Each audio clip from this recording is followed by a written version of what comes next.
Good morning and welcome to Bulgaria. It's cold today and it's very grey, which is apt that we're going to be painting a scene that Matt suggested, which is how to paint reflections on a wet street scene. So this is the one. So we're not actually in the whiteboard studio. We're in the village again with the good internet. Hopefully it's all right with the door closed today. And yeah, so this is Sarah, and hi. Sarah will be running the live chat for us today. I don't know if we've got anybody on already. Might have to say hey up to Matt. So this one's for Matt. I wish I could pronounce your surname, Matt, or your middle name. So this was a painting that I did of Sophia. I don't know if Sarah can pull that up now. Yeah, it's closed in a little bit. So this is the original one that I did, which is on my tablet, and it shows just a wet scene with trams. I actually painted the trams going the opposite way.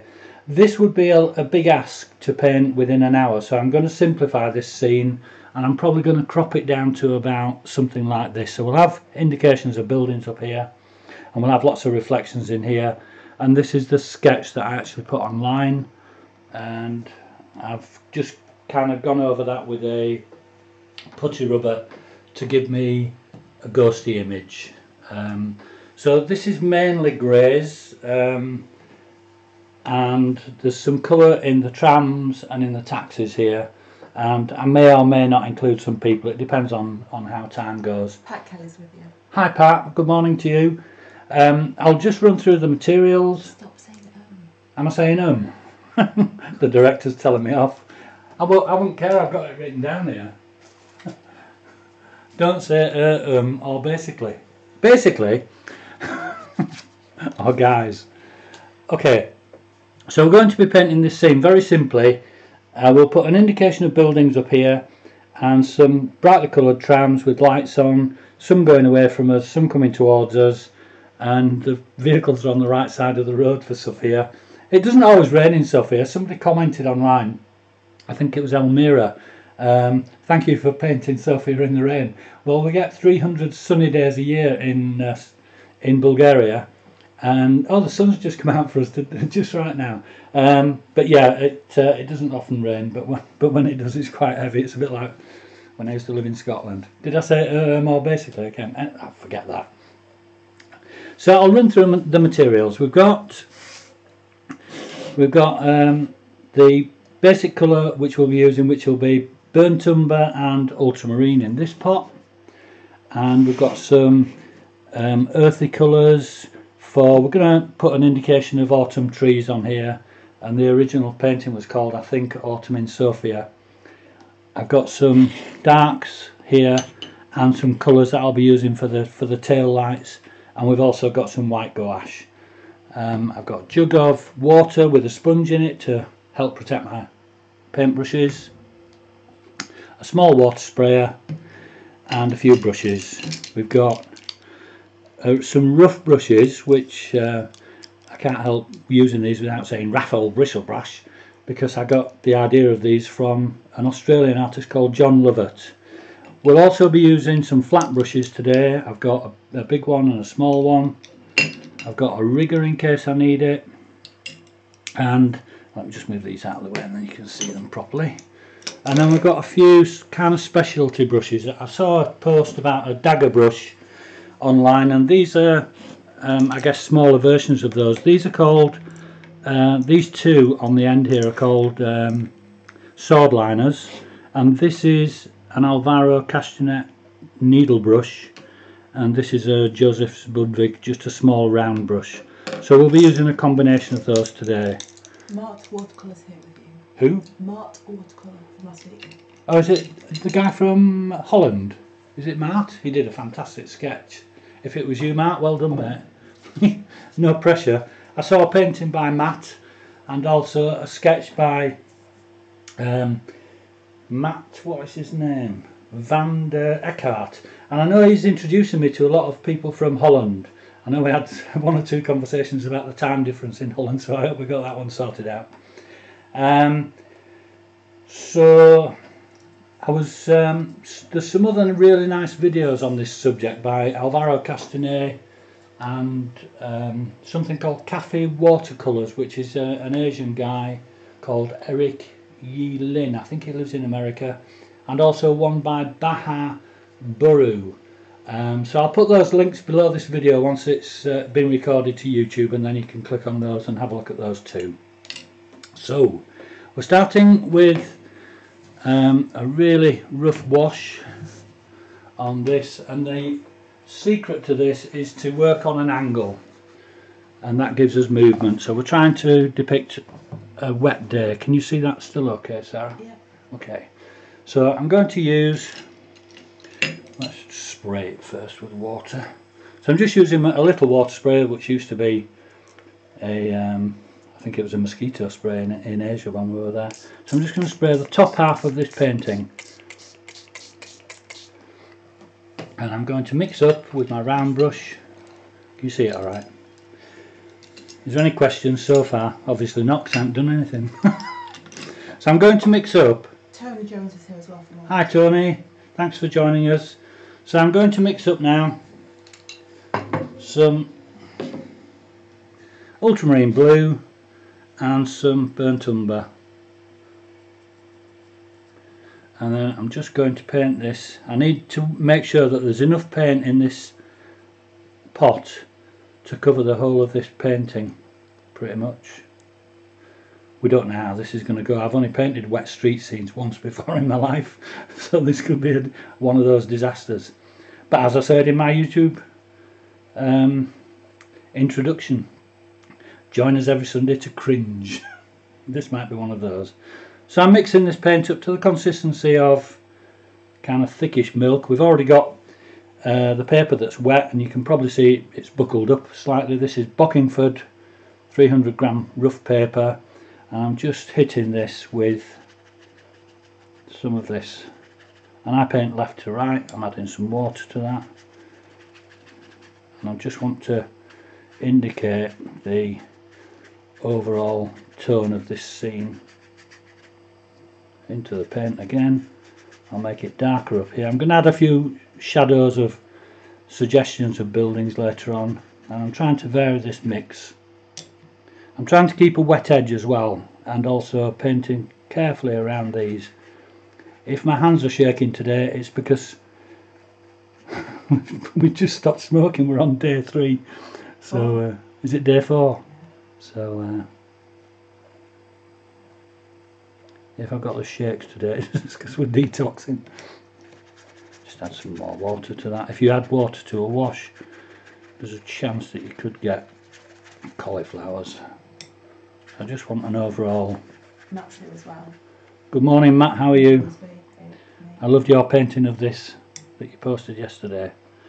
So now towards the bottom here, I'm going to make this paint even stronger. There's some shops here on the left hand side, so all this area here would be darker because it's going to be under shop canopies and the like. I think I might need to. Oh, my hand's shaking like heck here. Give us a cigarette, somebody.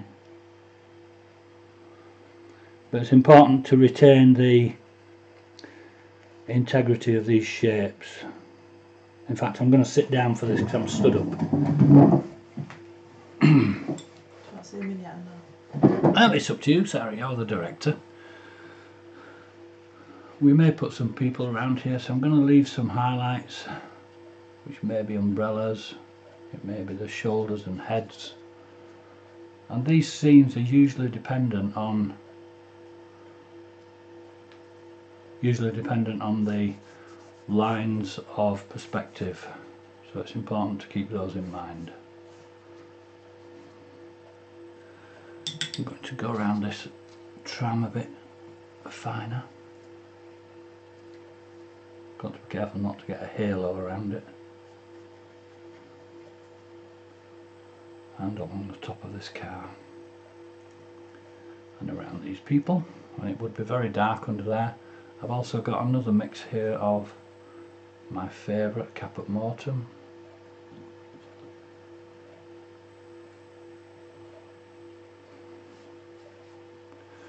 this edge over here is starting to dry, so I'm going back to that edge and just making sure that that doesn't dry completely.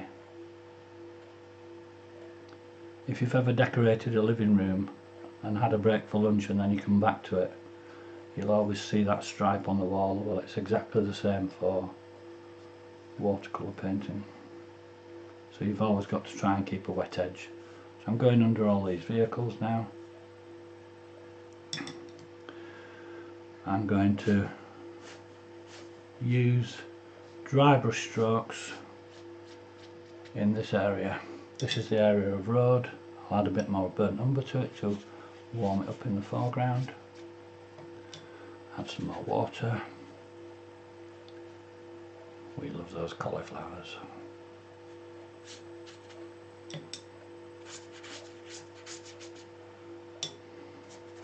Anybody else joined us, Sarah? About 10 watching, so not everyone's talking. Everyone's 7 grows. Hopefully nobody's painting along, because I suggested to 1 or 2 people last week that it probably wasn't a good idea for everybody to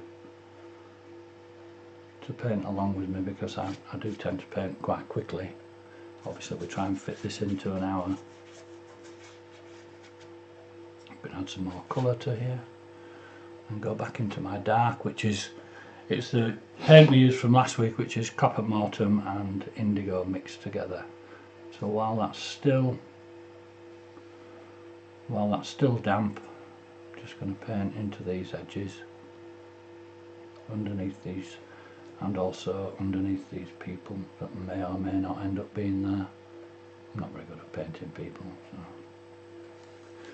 And now I'm going to take a flat brush, and I'm using my 1.5" flat, and now I'm going to try and indicate some light areas where the cars have gone on this road.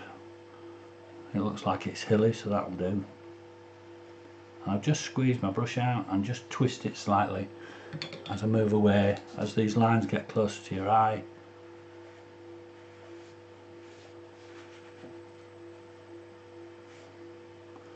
Keep washing my brush out. I've got a sponge in the bottom of the water pot and it protects my brushes. I think I've already said that. And now this is still wet. If you find that your paint starts to dry, just give it a little spray with water, and I'm going to do that just now because it's starting to dry on this bottom side. This could go disastrously wrong. And now I'm going to indicate some of these highlights. So the light on this painting is going to come from the left hand side, so here might be quite light, so I'm just dragging down. It's not dissimilar to doing reflections. Was it last week's lesson, Sarah, where we did reflections on water? Or was it the first one? It's not dissimilar. We've got to make sure that we lift out those highlights, but everything should be horizontal and everything should be either horizontal or vertical. So now I know that I'm going to have some lights coming from both the tram and also from the car, and also the tail lights from this car. So I'm just going to lift those out, and that'll mean the colour can be clean when I come to it. Excuse that sound. And the same under this headlight. And I'm removing this bead of water that's collecting here. If you don't do that, you end up with a hard line around. We've got Patty May again from Lexington, who's up early. Hello again. You're very keen. I like that. So the light's coming from the left, so this side of the car might be illuminated. So I'm just using a sideways sweep of this brush. And then before that dries, I'm going to dry this with a hairdryer again, so I'll leave you in Sarah's capable hands. I'm going to add some lines on this road now. So we've lifted out some highlights on there. Let's lift out some under these. I guess we're going to be drawing and painting these people. So the light would be on the left, so there might be a highlight from these people there. Most people are watching by the way, not painting. Oh good. And No. Pat said sound and vision's good. Oh good. Yeah, if you could give me feedback about both. We've been tinkering around with the settings again. So on here where the tram is, there would actually be a hard line on here. So I'm just using this needle point brush now, and I'm just going to indicate these tram lines coming from the underneath of this tram. These people are trying to cross the road, and again perspective is important, and we'll have some lines of where cars have gone across here before, so it's just a sweep. Obviously this car is coming towards us, so there wouldn't actually be any lines there yet, although there might be some lines from the previous car. So I'm just going to dry that now with the hairdryer. You can see how wet we've painted. It's all buckled up, and I just want to dry that particularly around the outside. So I'll just leave you in Sarah's capable hands while I have a drag on my e-cigarette. See you in a minute.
Okay, I'm just wiping around the border now, and I've dried the painting. I've concentrated on these areas that I'm going to paint next, which are basically around here.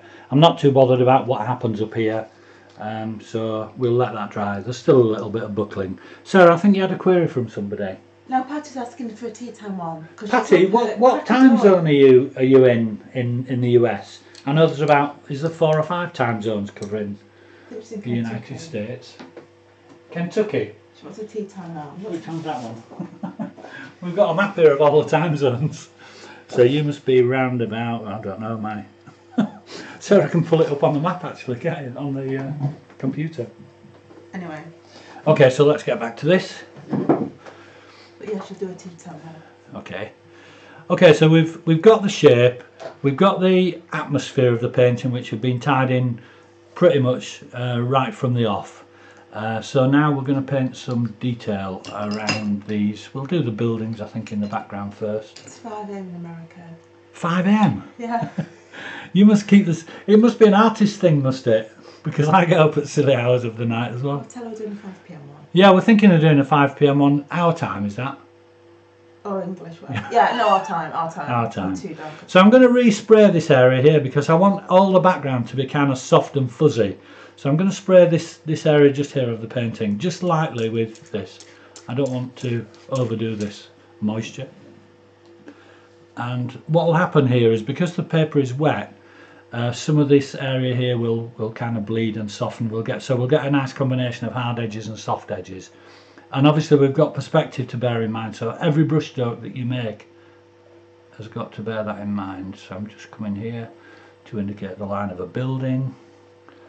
Let's have something with a... I don't know why I use that. I've got that flat old bristle brush and I haven't used it yet. I guess I'll be using it on something else. So let's have a sign, and let's have it in a kind of red colour. We're going to be using red throughout this painting. So we'll just have an indication of some kind of fascia there.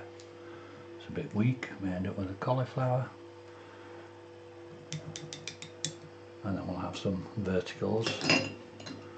These these sword liner brushes are great because you can use them on the side and you get all sorts of kind of organic marks. So we'll have verticals for buildings. We may have some windows here. So we just want an indication of kind of shops. We can also lift out some paint. So just with a flat brush, just going to dry that off and squeeze it just so it's slightly moist. And I'm just going to lift out some. This is one of my favourite techniques actually. And all you do is just rub away and keep rubbing away, and then just dab it with a tissue, and you get all these marks that they're not painted on, they're actually lifted off. So let's have a couple of verticals there. Maybe a lamp post or a tree. Don't forget the light's coming from the left hand side. We'll soften this off here. It kind of dominates the painting. We'll soften that with the tissue. We can also just splash with water. Obviously we've got a rainy day, so I'm just splashing there, and this will continue to work. It can actually work on both the wet paint and on the dry paint, and it'll only be apparent what's happening with that once we've after a few minutes. So we've got our basic tone, so it's pretty much a cool painting with some hot in it, which is going to be, there's going to be red tail lights coming from here, and there are going to be some bright yellows up here. So let's do some work with this taxi. Oops, a daisy. So the first thing we'll do is we'll paint the front of the taxi, which will be in shadow.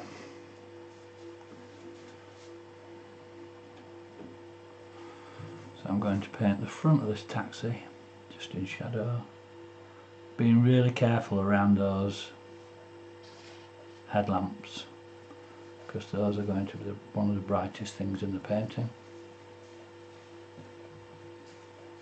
And then we just want to go to the side of the taxi here. We can leave a few highlights here. We'll indicate some wheels under here and here.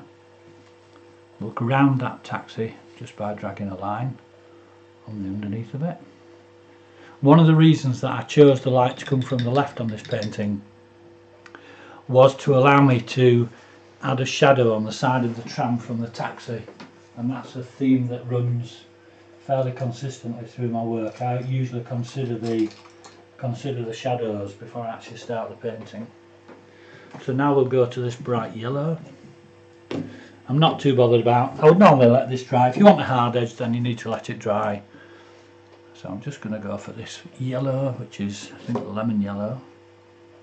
Although none of my colours are really common to other brands because they're Tintoretto paints. So I'm just going to mix this yellow colour up, make sure there's no beads on my brush, and then I'm just going to paint the side of this taxi. It's too dry.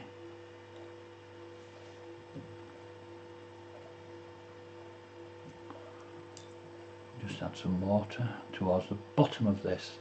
I want that to get quite dirty looking, but the top of it would be illuminated. You can leave the odd white highlight as well. We'll paint those wing mirrors in, and then let's add a bit of a rusty colour to that. Sometimes you get bright, shiny new taxis, and you get ones that are not quite so shiny.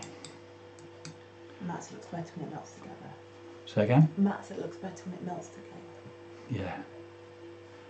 Now I'm going to paint the windscreen on this. So in there would be the side of the windscreen. Just going to paint the outline of this, maybe a shadow under these mirrors. Let's have a little line down there.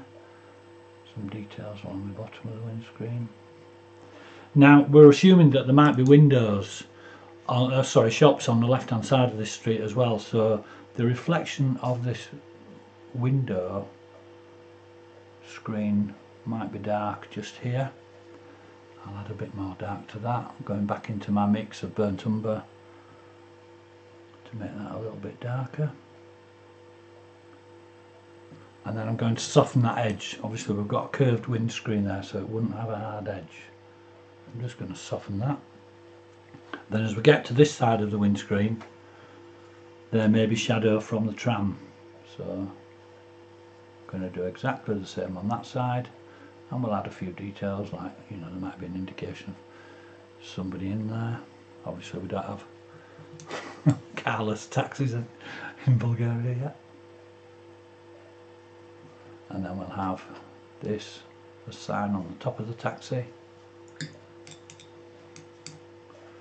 Matt's loving it. From Grimsby. Got to be careful of the... Hey up Matt, how are you mate? Matt's gone full sheet, I understand. I'm going to soften this centre because it looks a bit harsh, and I'm just going to dab that with tissue so it looks a bit more subtle. We'll carry on with the underneath of here, and that's it for the taxi. What we'll also do is we'll add some of that local colour lower down. So just with my flat brush, I'm just going to drag a vertical line down. Not too much water. If there's too much water on this brush, we'll end up with a cauliflower. And then back into the similar yellow, and we'll just let that bleed. Wants to be quite subtle, I think. The main subject is going to be the tram.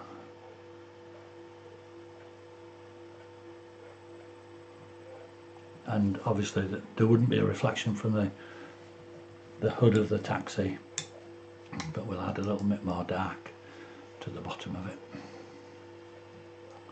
particularly on the wheel here. Maybe a wheel arch there and there. He might have his fog lights on even.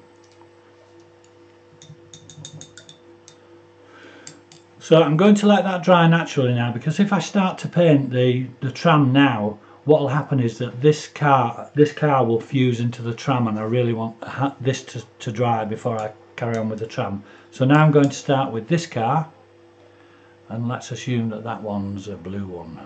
So I'll use a little bit of ultramarine blue. Everyone's loving it. That's nice. No, we'll mix that with some burnt umber, because this too would be dark.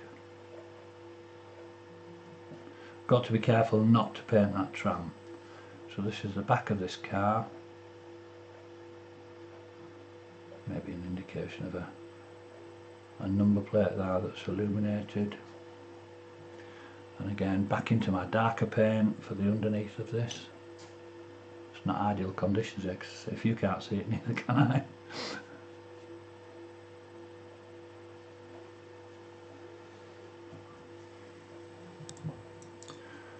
And again, we'll paint the top of that roof, so let's assume that it's a blue car, so the sun might be hitting the top of it. Arguably you won't see much colour on this because it's in the shadow of the tram, but we'll just put an indication that it's a blue car. And I'm just going to wet this, but I'm actually reverse painting around that tram.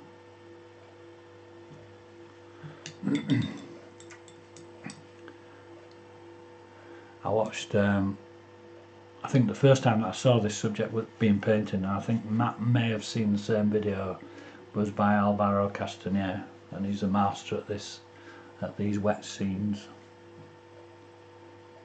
I'm just painting it quite dark there. Have some shadow down here. And I'll also paint that windscreen. The reason that I paint so small is, I know Matt's talking about painting full sheet. I'm on a stand here on the table, and we can't get a long way away from it, otherwise I would paint these a bit bright, sorry, a bit bigger. Matt says he's going to put it onto a swear and rewatch it later, lots and lots of times. Is he leaving? Does he have to go to work? I think he means he wants to keep watching it, it's good. Right, on these people now, they're waiting to cross the road. The light's coming from the left, so let's have some shadow colour coming from them, and let's have their shadows being cast. Okay, there might not be shadows. Usually with these horrible days you don't get much directional light, but we'll assume that there is some. So I'm going to paint these people wet into wet. It looks like their umbrellas blowing away there. So I'm just literally wetting one side of them. I don't want these people to be dominant in the painting. Same colour, and all I'm doing is painting, if you like, the dark side of these people. and just leave some highlights. I'm going a bit stronger for this person now. It's really difficult for me to see in this pot. If we had the overhead lights on, but the trouble is it casts a shadow and reflections on the painting, but the upshot of it is that I can't actually see what I'm picking up in these dishes, which is a bit of a hazardous thing to do. So we'll indicate some people here. Tony Green's just joined you. You forgot what time it was. I didn't realise what time it was. So we'll indicate these people, and just with a moist brush we'll just have some reflections of those people. So all I'm doing is taking a moist brush and just dragging this vertically downwards. We'll pretend that's an umbrella. So you won't see much highlight in there because the umbrella's putting those people in shadow. That's good. Does it look alright? Okay. So now let's start on the tram. So I love the old trams in Sofia. So this is the dominant part of the painting, so I'm going for this stronger dark on this, and I'm using a flat brush. Excuse me if I don't get the... So the front of this tram would be in shadow because the light's coming from kind of behind it. Again, being careful to paint around those lights. There would hardly be any highlights on here apart from maybe, I don't know, do they have number plates, trams in Sofia? I'm sure my friends in the town, in the city will tell me. Tony Green said it's good as well today, picture and sound. Oh, that's good. We've been tinkering with the frame rates. I'm just dragging some of the reflections of this shadow side of the tram down. Again, just being, all I'm doing is really touching that paint that's already there and just dragging it down. The important thing is to make sure that those lines are vertical. And I'm not forgetting that we've actually lifted out a highlight here for the headlights. So the headlight would start about the same distance below the tram. So I just want to make sure that we keep that area there. But we've got some white gouache, so we can always cheat later on in the painting.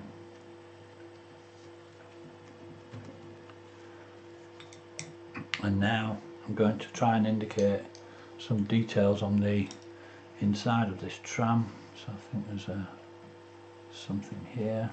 I'm just going to drag and just let that paint bleed around from the side of that, and I'll just indicate some, there might be some people in there.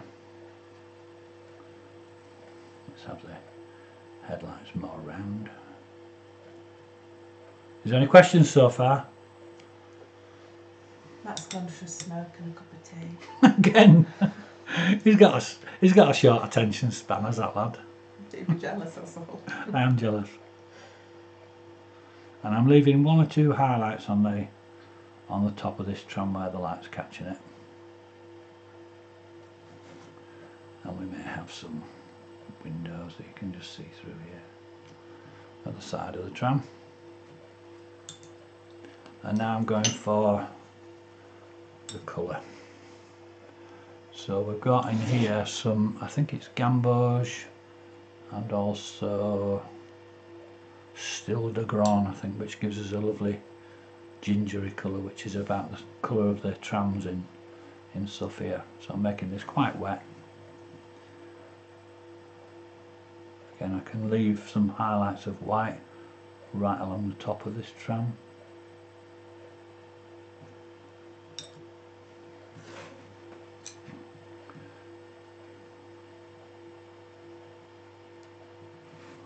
And the same way, I'm just literally carrying that paint downwards. And in here there might be a shadow, but the best way of painting that is to actually let that dry first. So I'll add a bit more local colour just to give it some interest. And I'll add that shadow later. We'll put some uprights for the windows.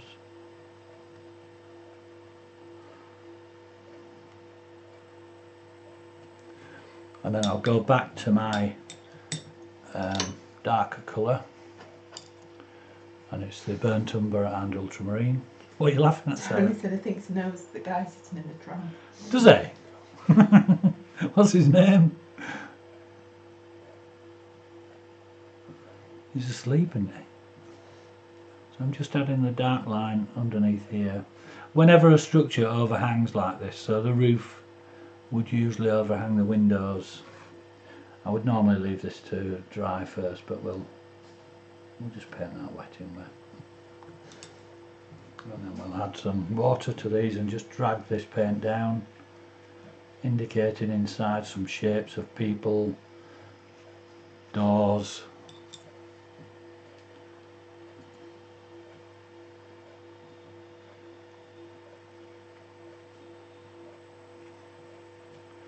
Just being careful around that window.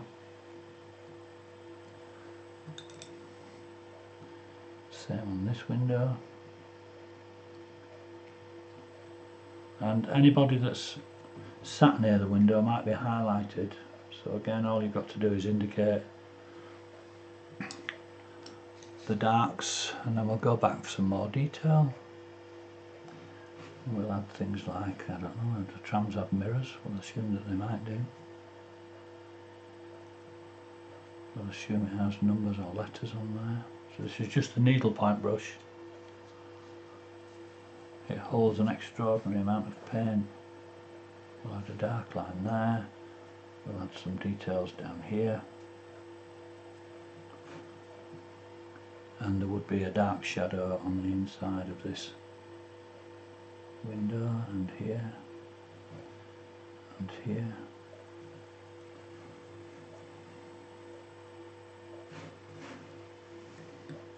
And now I'm going to add some of that local colour into the road. So again, same procedure, just with a side sweep of this brush, just adding some water and using dry brush there just to make sure that that's not too blocky into the same colour, and just drag that down.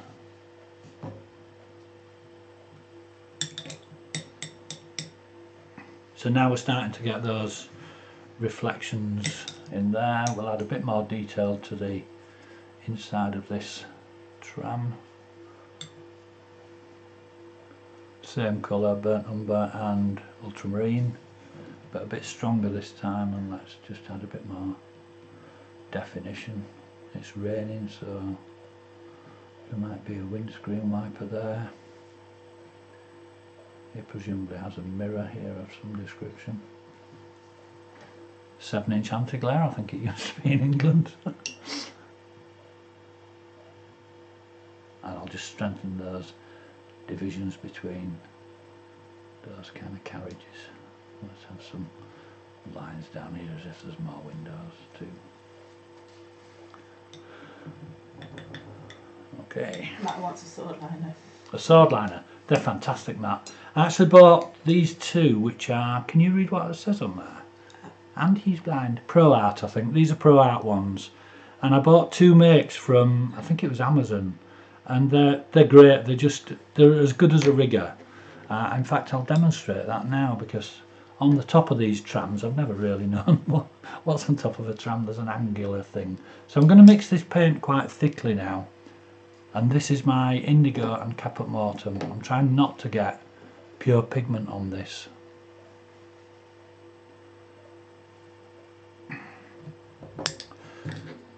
And if this works, it's a good demonstration of what this brush will do. It goes from, if you use the side of the brush, you get all sorts of random marks like this. But if you use it like this and use a really light touch, you get a really light mark. I'm going to mop that off now, because being left-handed, no doubt I'll transfer that to my painting. So on the top of these trams there is a contraption like, I've got the shakes with the old detox thing. Best if you get some paint on your brush, Martin. They hold a massive amount of paint to these sword liners as well, so you don't have to dip quite so often. But if you pick up pure pigment like I just have done, it's not great. We'll have something here. And then this is where they come into their own. Let's have some, obviously I'm working on sloping paper there, which isn't ideal.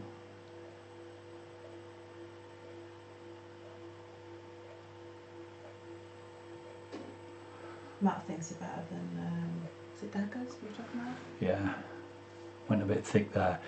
Because the paper is undulating, where I've hit this area just here and here, it's gone a little bit thick, but we can soon break that up. Let's have another one here. Transfer some of that paint along. Let's have some lampposts, some trees. We were going to do some autumn colours on this as well, so we might add those as well. So let's do those. This is why I got this brush, and also I suggested that you might need a sponge. Sarah loves it when I say that word, sponge. Go on, you can laugh. Let's see you laughing, Sarah. Come on. No. So now I'm going to mix this. This is a rough old bristle brush, and I'm mixing some of these autumny colours into here, which is English red. You could use red oxide, I guess that's the most. I'm going to transfer some of that yellow colour in there so we get continuity through the painting. And what you do is bash them around a bit. Can you see that on the camera, Sarah? And the rougher it goes, the better it is. Because what you can then do is you can add leaves just with this. You can also use a sponge. You can also do some splashing. So I'll use the sponge now. Sponge.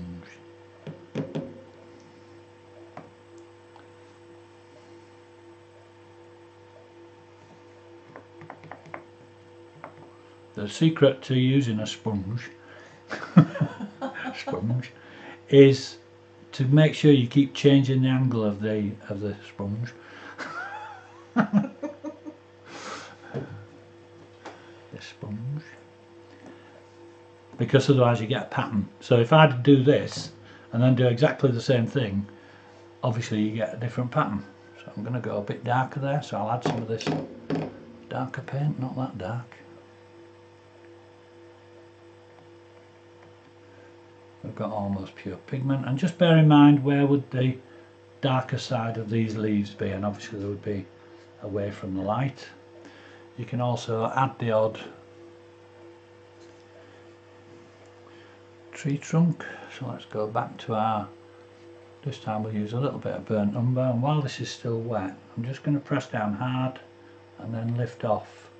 When I teach painting trees, it's usually this, that when you start at the bottom of a tree, it's always thicker. So what you do is you press down hard at the bottom of the tree, and then as you move up the tree you just lift up. You can see how that's,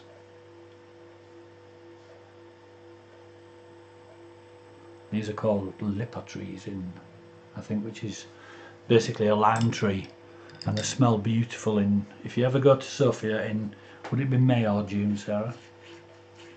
And I'm just grounding this tree there. We've picked up some pure pigment there in my excitement, so I'm just going to looking good. moisten that.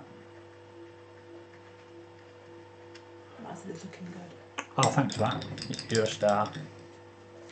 Do you want this paper straighter, Sarah? Is it alright? And I'm just going to wipe around the border so that doesn't bleed back in. And we'll have a little bit of that local colour onto the road here. So let's have the reflection of the, up a bit, is that alright? That's the reflection of the tree trunk. There's a dark there, so let's have another dark here, and let's have a little bit of that colour just added, just lighter into this area, just down here. And if you don't like a shape, just dab it with your finger. Have a little bit of that colour down here, just for the reflections up there. I didn't bother with the buildings in the background, I'm not sure it needs it. These are obviously not finished paintings that I'm doing here, but we try and fit them in an hour. So, now we've got that, I would normally dry that, but I won't, I'll just carry on. When I'm coming to the very end of the painting, I usually change my waters, so you can see this. That's why you would never mix 3 primaries together, because you end up with a muddy brown. So Sarah's just going to pause the microphone, and I'll be back in a second with some fresh water. Just dab that off.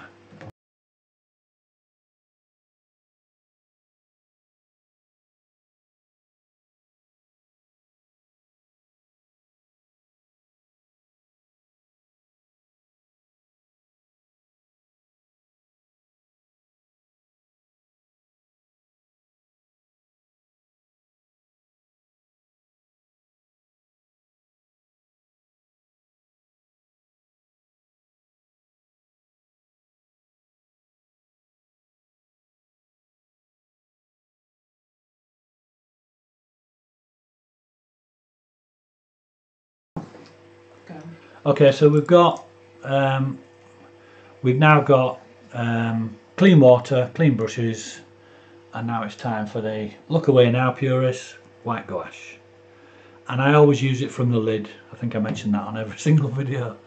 But my students tend to ruin gouache if you let them paint with white straight from the pot and then they use it on something red. It's actually ruined. So now I'm just going to use my white gouache, and I'm trying to get these highlights.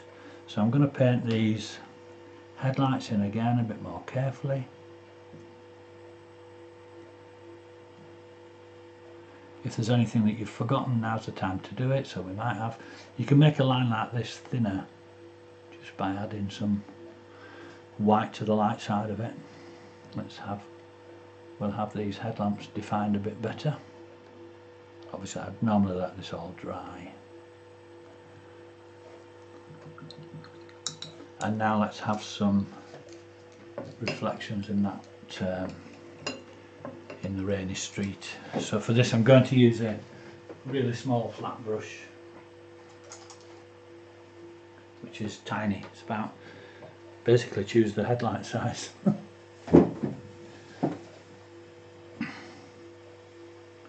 So now I'm just loading this brush quite well, and I'm happy for this to be dry brushed. So when I move down here, I want to make sure that this starts about here, and that's just literally a sweep on the wet road. And if it runs out and I end up with dry brush, that's all well and good. And I'll do the same for the headlights on the tram. So it starts about there. The dry brush works well, just starts about here. And now let's have some highlights from these people. So let's try this with a rigger. So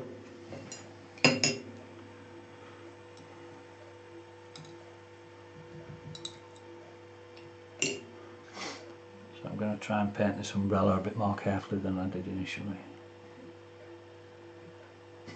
Excuse the sound of our dog. We don't actually own a dog, but it comes around here to be fed and it's got a cough. So it's not actually my smoker's cough this time, although it was last time. It's actually the dog outside. And now we'll put some reflections from these people on the wet road. Again, everything vertical. Just press down if you want it to get bigger. Let's have a highlight on this side of the tree. Oops, picked up a hair. And on its reflection in the road. Where else? Let's have a little bit of a highlight on the light side of here.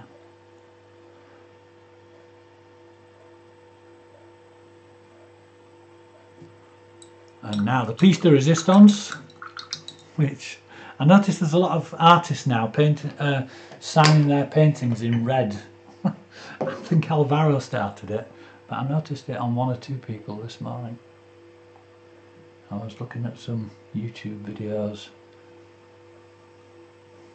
So now I'm going to paint these tail lights of this car red.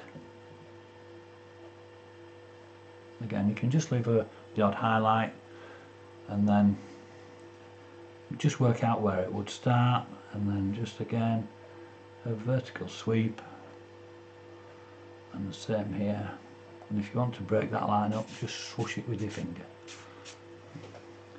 I'll make that a little wider. And then finally you can go back to your original colours, and we'll try and define these rails for this tram a bit more.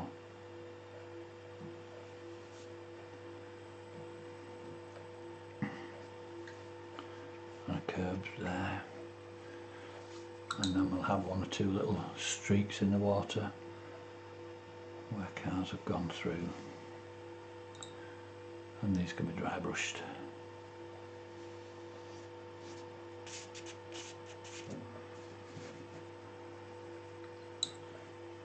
Guess what I'm going to do? I'm going to sign my painting in red.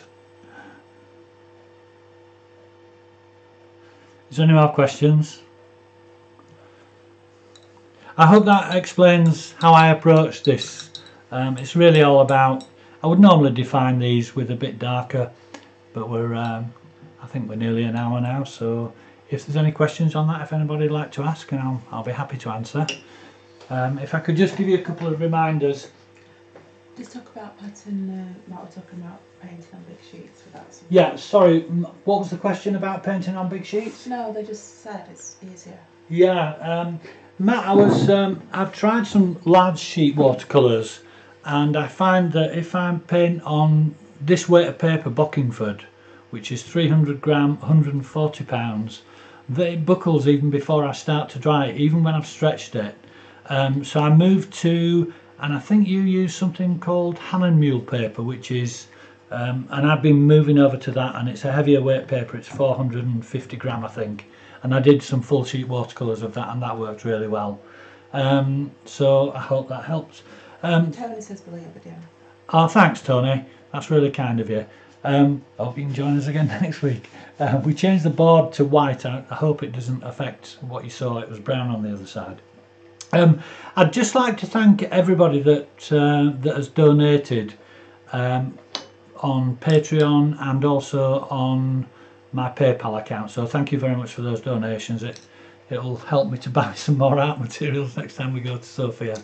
Sarah usually sits outside with the engine running, but she runs the risk of getting I'm just going to add a little bit more highlight onto this one. Everyone's saying it's really good.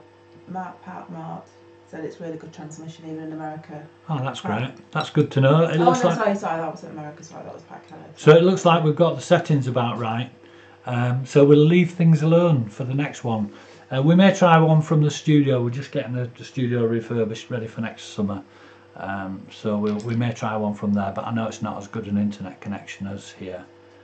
So, as is usual, I end up fiddling with things right at the very end. So thank you all for joining me. I don't think I've forgotten anything. Oh, I forgot to mention last week, my ebook, Watercolours for Beginners, is free of charge. It's 20 lessons, 157 pages. I wouldn't suggest you try and print it out. But it's been distributed now all around the world. So if anybody wants a copy, just send me an email to either whiteboatstudio@gmail.com or artsteve@gmail.com. Oh, I can't help but fiddle a bit more. Hang on, I've just remembered something else. We've got to drag it out another 8 minutes. You can also, if you want some highlights on these trees, just use the sponge and just add some highlights onto these areas on the light side of these trees. And I usually ruin it at that stage, so I won't do any more on that one. I may fiddle with it later and add the finished painting onto my live streams by Art Steve Facebook page or Paint Buddy or everywhere else. So thanks everybody for tuning in. Hope to see you next Sunday, same time, same place, and happy painting. And it's goodbye from Sarah, I think. Come on Sarah, let's have a look at you. Bye. So shy. Thanks again everybody. Bye.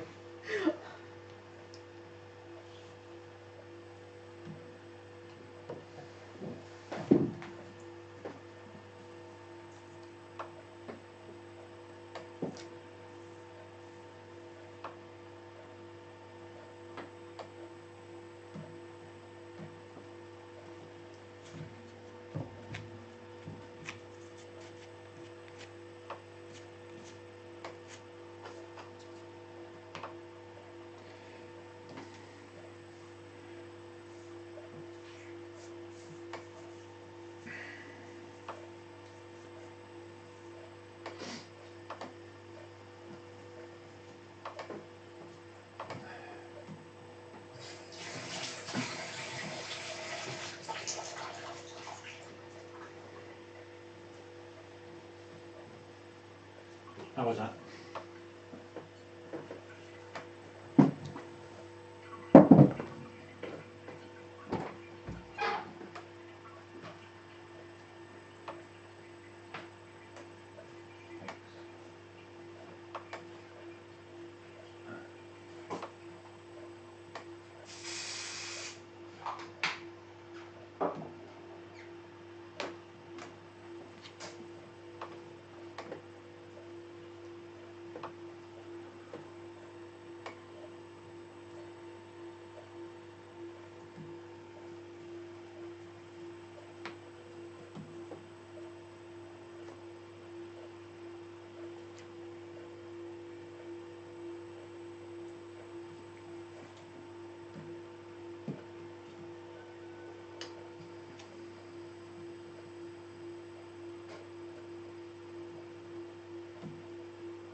I saw that last week, switching off. That one's fine. I've stopped.